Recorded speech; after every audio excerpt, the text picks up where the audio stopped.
O Senhor esteja convosco. Ele está no meio de nós. Proclamação do Evangelho de nosso Senhor Jesus Cristo, segundo Mateus. Glória a vós, Senhor. Naquele tempo, Jesus começou a censurar as cidades onde fora realizada a maior parte de seus milagres, porque não se tinham convertido. Ai de ti, Corazim! Ai de ti, Betsaida! Porque se os milagres que se realizaram no meio de vós tivessem sido feitos em Tiro e Sidônia, há muito tempo eles teriam feito penitência, vestindo-se de cilício e cobrindo-se de cinza. Pois bem, eu vos digo, no dia do julgamento, Tiro e Sidônia serão tratadas com menos dureza do que vós. E tu, Cafarnaum, acaso serás erguida até o céu? Não, será jogada no inferno. Porque se os milagres que foram realizados no meio de ti tivessem sido feitos em Sodoma, ela existiria até hoje. Eu, porém, vos digo, no dia do juízo, Sodoma será tratada com menos dureza do que vós. Palavra da salvação. Glória a vós, Senhor. Humildes procurai o Senhor Deus, e o vosso coração reviverá. E é isto mesmo, meus queridos irmãos. Nosso coração só reviverá ou revigorará se nós formos bem humildes e procurarmos o Senhor Deus. Nós ouvimos no Evangelho Jesus nada muito contente com o seu povo. Jesus está chamando a atenção, dizendo de forma muito clara: eu fiz muitos milagres, e vocês não se converteram e nem sequer fizeram penitência, não deram a mínima. No dia do julgamento, Tiro e Sidônia serão tratados com menos rigor do que Corazim e Betsaida. Depois Jesus fala de Cafarnaum. Vocês sabem muito bem que a cidade de Cafarnaum foi onde Jesus percorreu, viveu uma boa parte do seu tempo. E ele disse: acaso Cafarnaum serás erguida até o céu? Não. Ele mesmo fala: não, será jogada no inferno. Porque os milagres que foram realizados no meio de ti, se tivesse sido feito lá em Sodoma, vocês lembram de Sodoma e Gomorra, né? Lembram muito bem. Eles teriam se convertido, eles existiriam até hoje. Então, meus queridos irmãos e irmãs, quantos milagres Jesus continua fazendo hoje. Nesse tempo de pandemia, nós vemos que Deus está fazendo muitos milagres.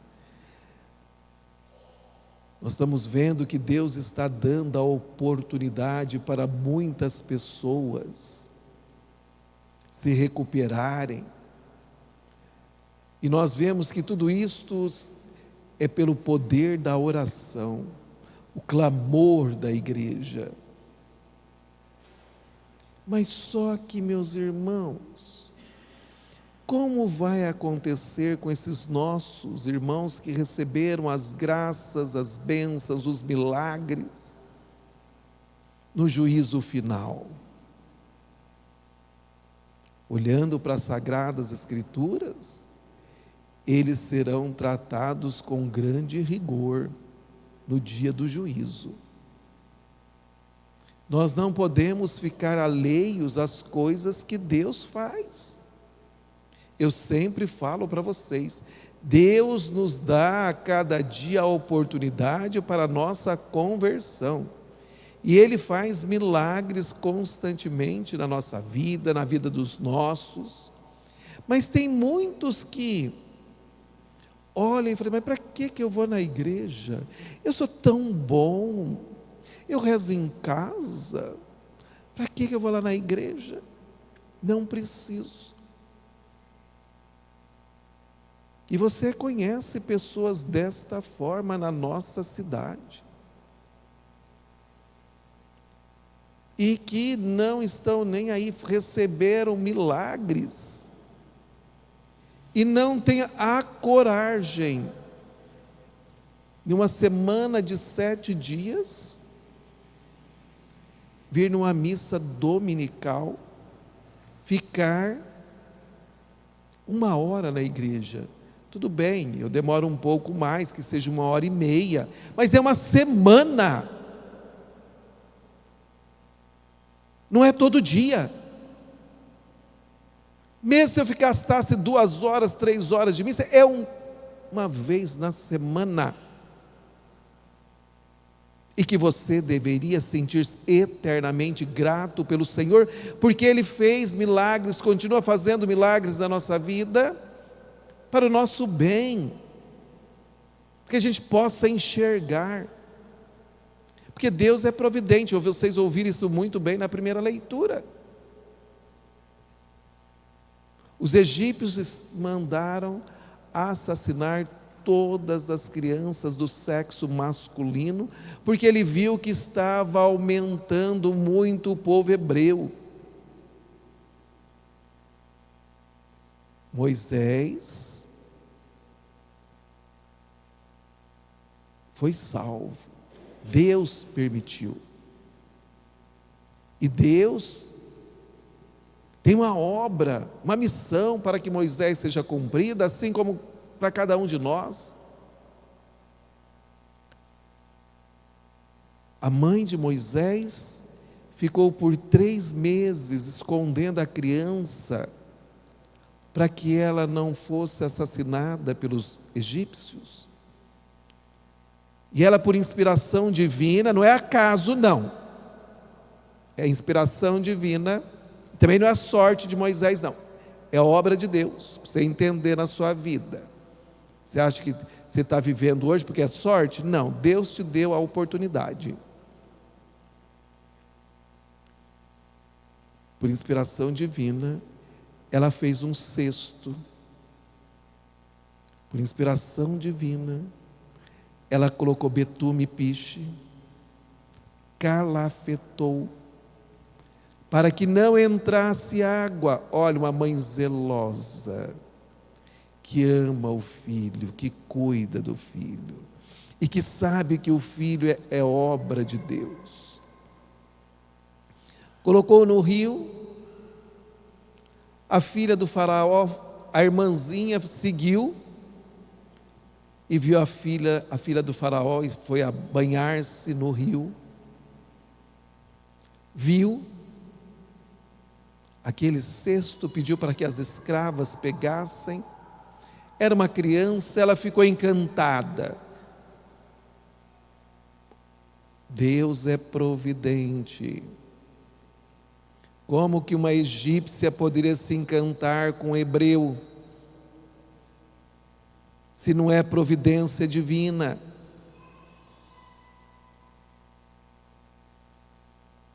Nós vamos ver que a própria irmã diz, tudo é providência. A própria irmã diz para a filha do faraó, que tal arrumar uma mulher para dar mamar para esta criança?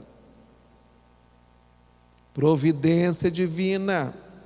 Ela a aceitou. Será que no palácio não tinha nenhuma mulher? mas ela a aceitou, ela ouviu a voz da criança. Isso é providência divina. As crianças falam também do amor de Deus, e Deus age também nas crianças. Isso é providência divina. É isso que vocês têm que entender. E ela vai aonde? Busca a própria mãe. A própria mãe que vai alimentar o seu filho. Essa mãe que chorou muito. Você acha que é fácil você pegar o seu filho e colocar na água e deixar a ir pela correnteza abaixo e não saber para onde vai? Você que é mãe, você que é pai, sabe o que é difícil. Não precisamos entrar nesses detalhes. Nós estamos vendo o poder da oração, a providência de Deus.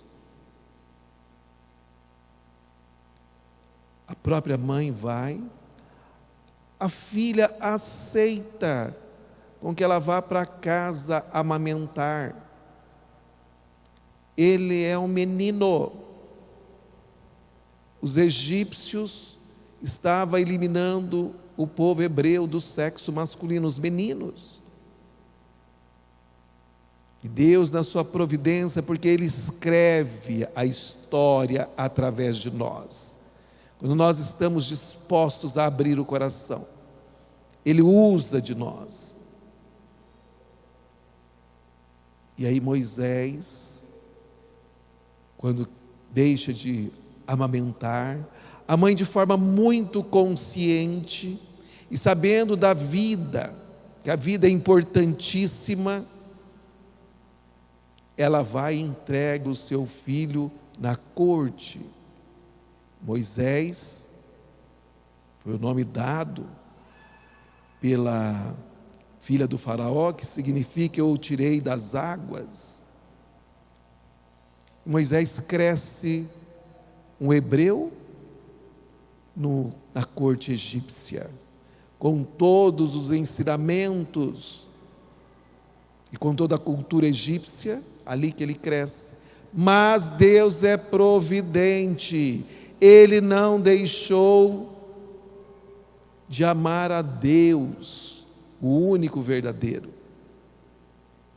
Ele não se deixou ser levado, meu querido irmão, minha querida irmã, por outros deuses. A fidelidade.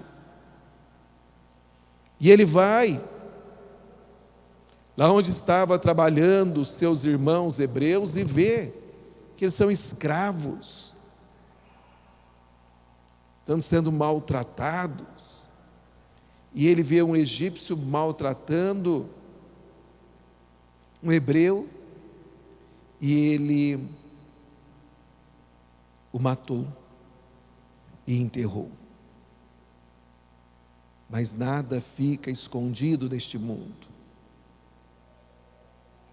No outro dia, ele vai separar a briga de dois hebreus, dizendo: meus irmãos, você é companheiro um do outro, está aí nessa escravidão, nesta vida, e ainda vocês brigando, além de levar as pancadas, né, as surras, porque vocês são escravos dos egípcios, ainda brigam entre si.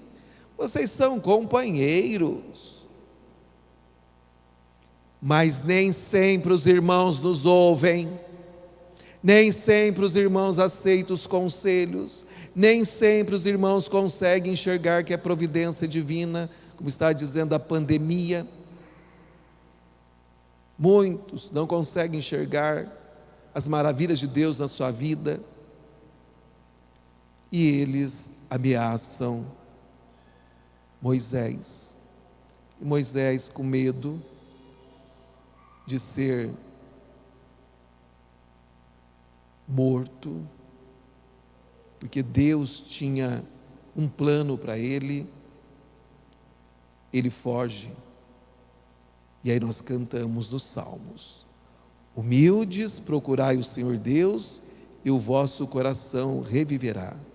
Moisés sofreu muito por ter cometido tal crime, Mas Deus é sempre maravilhoso quando você se arrepende totalmente dos seus pecados e faz penitência.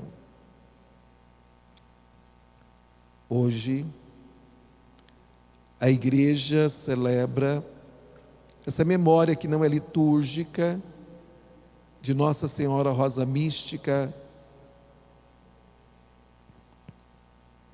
Vamos falar um pouquinho para vermos a importância da oração, da penitência, do jejum, da caridade, que é a esmola, da solidariedade na nossa vida. Nós observamos que as aparições de Nossa Senhora sempre vêm nos mostrar o rosto do seu Filho Jesus Cristo e nos ensinar. Maria desperta em nós esta vocação de pessoas comprometidas com o Evangelho.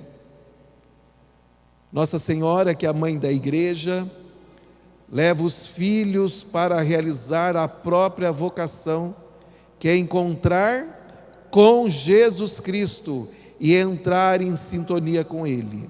Esta é a nossa vocação, a santidade. E para eu ser santo, eu tenho que estar em sintonia com Ele. No ano de 1947, a Virgem Maria apareceu a Pierina Gili, no hospital de Montechiari, onde trabalhava como enfermeira. Ela, não pensa que apareceu por aparecer, meus irmãos. Ela, Pierina, estava rezando, orando, entendeu? Na capela do hospital, quando viu Nossa Senhora, na primeira aparição, a Santíssima Virgem tinha 3 espadas cravadas no seu peito. Na segunda aparição, ela trazia 3 rosas na altura do peito, de 3 cores diferentes: branco, vermelho e dourado. Qual o significado dessa visão de Nossa Senhora? Quando um filho faz uma coisa errada e muito grave, dizemos, a mãe diz de modo particular, dizemos nós, que o filho que foi uma facada no peito da mãe. Sim, claro, a dor da mãe que ela sente é imensa. Então, esta espada representa a dor de Maria perante as certas circunstâncias. Mas o que Nossa Senhora pediu? Ela entendeu que o mundo estava precisando de oração, penitência e reparação, ou seja, sacrifício. Quando o povo começou a fazer isso, aquelas 3 espadas se transformaram em 3 rosas. Como disse, rosa branca, a dourada e a vermelha. Olhem que coisa linda. Nossa Senhora convocou todos para rezar e tirar esse sofrimento que provocava na igreja e nela, que é os pecados. O significado das 3 rosas e das 3 espadas. A rosa branca de Nossa Senhora, Rosa Mística, segundo as revelações da própria Virgem Maria, a Pierina, significa o seu pedido para que nos abramos ao espírito de oração. A importância da oração na nossa vida. A recapitulação das maravilhas do Senhor na história da humanidade e na nossa história pessoal.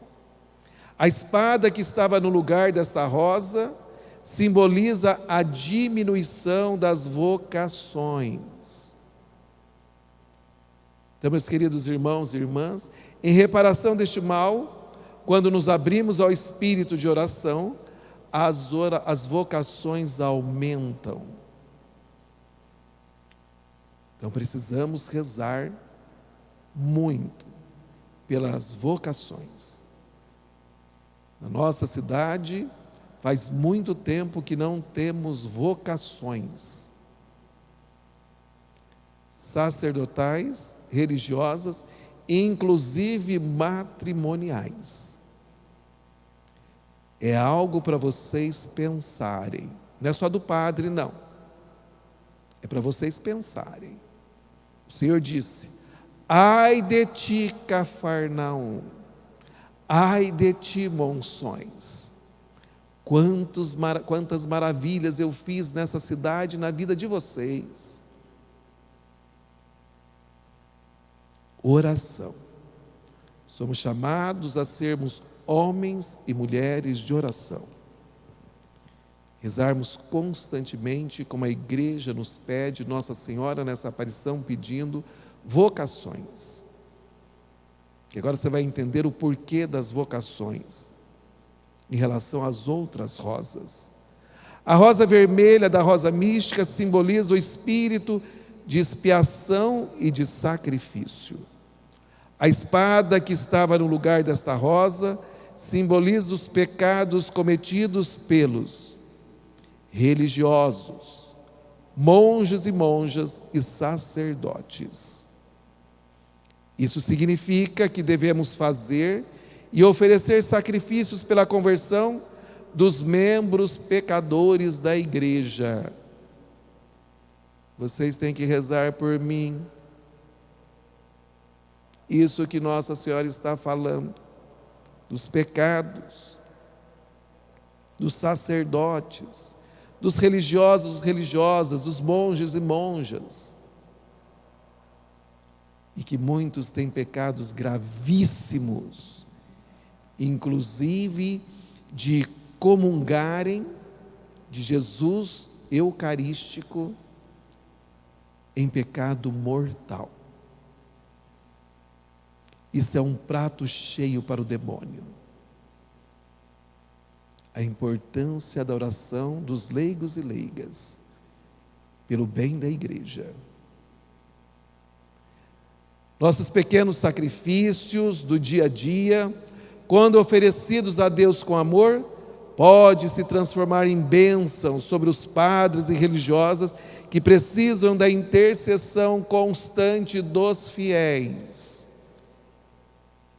Deve rezar constantemente pelos fiéis. Jesus reza por nós. Você também. O demônio rodeia muitos padres, os religiosos e religiosas. Eles querem nos destruir. Porque nos destruindo, destrói muito de vocês, que ficam muito vinculados ao padre. E acabam ficando decepcionados, o inimigo também toma conta de você. A rosa dourada simboliza o espírito de penitência que devemos ter. Penitência. A espada que estava no lugar desta rosa simboliza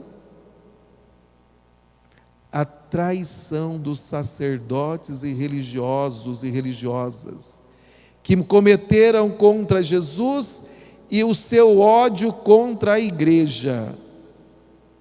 Judas Iscariotes. Nessa hora eu lembrei de Judas Iscariotes. Aquele que conviveu com Jesus, bebeu da graça, tinha tudo para ser santo e não foi. Esse ódio contra Jesus e a sua igreja, vamos encontrar Nossa Senhora dizendo, muitos padres que traem a igreja, religiosos e religiosas também que traem a igreja, que cometem pecados gravíssimos. Então Nossa Senhora está nos alertando, devemos ter esse espírito de penitência, em reparação desses pecados e para que esses males sejam extirpados da igreja. Assim como eu sou também chamado a rezar pela santificação do clero, pela conversão e santificação do clero, vocês também. nós vamos ver muitos padres que não têm amor à Eucaristia. Eu lembro quando cheguei nessa região e que eu gosto de rezar, não sou exemplo para ninguém, mas do meu jeito eu gosto de rezar e demoro, não tenho pressa, não sei para que ter pressa também, porque primeiro o que eu vou fazer? Nada. O que vocês vão fazer? Também nada. Já rezamos num horário que é pertinente para que a gente possa ficar um pouco mais. Mas eu lembro que muitos capetas humanos vinham falar para mim, mas padre, o senhor demora demais. Muitos capetas, porque nenhum veio, falou assim, padre, o senhor ora, o senhor faz isso, aquilo outro. Não, mas padre, missa todo dia. Eu estranhei porque eu morava em Guarulhos, a gente rezava todos os dias, mas missa todo dia. Para que isso? Eu olhava para esses capetas e falava assim, gente, mas eles querem tirar eu mesmo do meu sacerdócio, né? Se eu não rezar, o que eu vou ficar fazendo? Coçando? Então tem muitos fiéis leigos que têm uma facilidade para tirar o padre do caminho. Chegando aqui, fiquei até sabendo da história de um padre já falecido, que os leigos deram conta de envenená-lo com bebida e com jogatina. Os leigos, vocês, ensinaram o padre a beber e a jogar. E alguns contam até hoje, de vez em quando eu fico até olhando, contando, como se tivesse recebido um troféu. Só se foi do capeta. São coisas que vocês têm que pensar. Vocês têm que ter claro na mente que o sacerdote, ele deve ser um homem de Deus e vocês têm que incentivar para que isso aconteça e não tirar. Não é fácil ser padre. Moro aqui, passo pelas ruas de vez em quando, cumprimento as pessoas, algumas até viram a cara. Dá-se impressão que eu sou um demônio. Outros nem olham, abaixa a cabeça. Observo isso muito nas minhas caminhadas. Fico pensando, meu Deus, o que é isto? Numa cidade tão pequena, quanta coisa acontece comigo.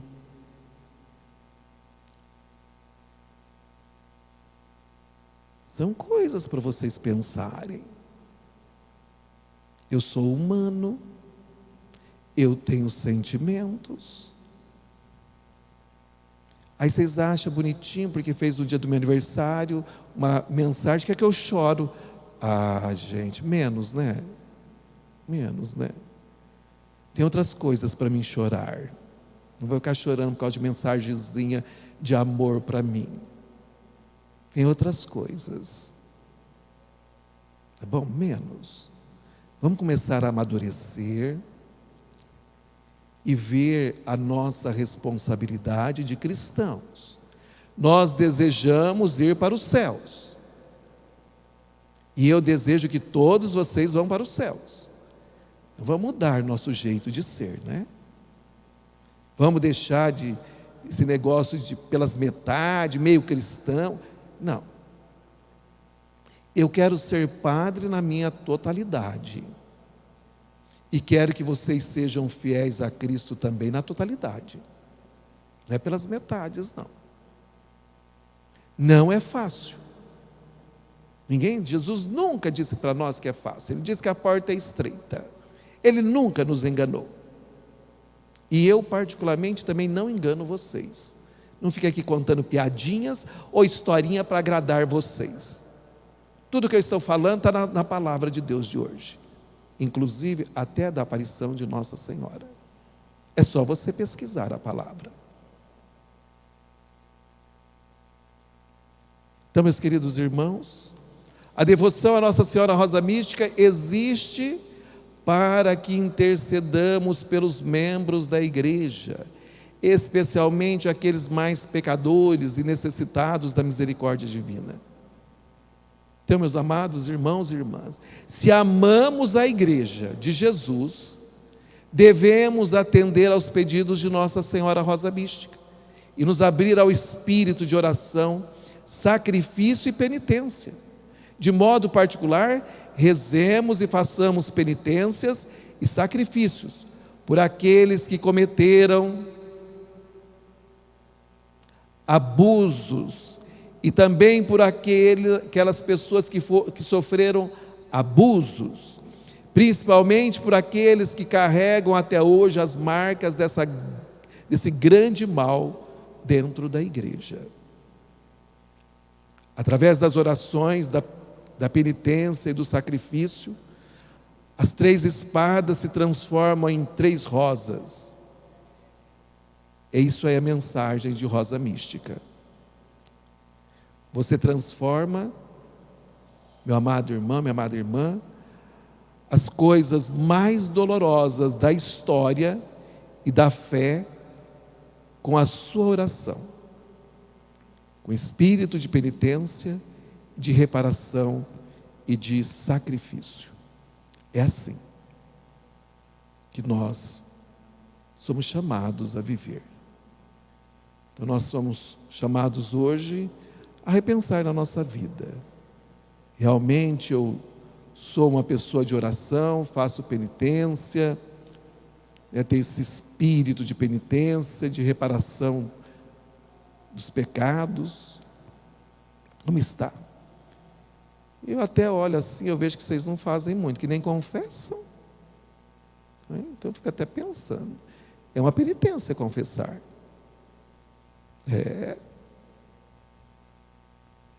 Então, os padres pecam, mas vocês também pecam. O inimigo ama isto, porque ele quer nos devorar. Então convido você agora a ficar de pé, inclinar sua cabeça, e eu vou rezar. Inclinar a cabeça significa fechar os olhos, que agora eu quero fazer essa oração a Nossa Senhora Rosa Mística. Virgem Imaculada, Mãe da Igreja, Rosa Mística, em honra de vosso Filho Jesus, nos ajoelhamos diante de vós a implorar a misericórdia divina. Não por nossos méritos, mas pela vontade do vosso coração maternal. Nós o suplicamos que nos conceda proteção e graça, com a certeza de que nos haveis de atender. Rosa Mística, Mãe de Jesus, Rainha do Santo Rosário, Corpo místico de Cristo, nós os pedimos que concedas ao mundo, dilacerado pela discórdia, a unidade e a paz, e todas aquelas graças que podem mudar o coração de vossos filhos e filhas.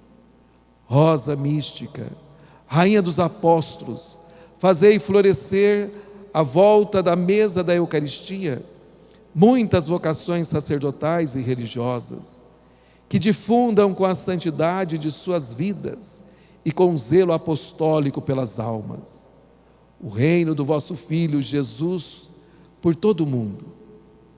Derramai sobre nós a abundância de vossas graças.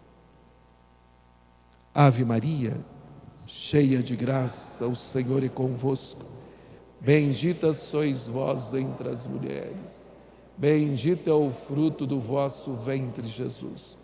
Santa Maria, Mãe de Deus, rogai por nós, pecadores, agora e na hora de nossa morte. Amém. Nossa Senhora Rosa Mística, Mãe da Igreja e nossa Mãe,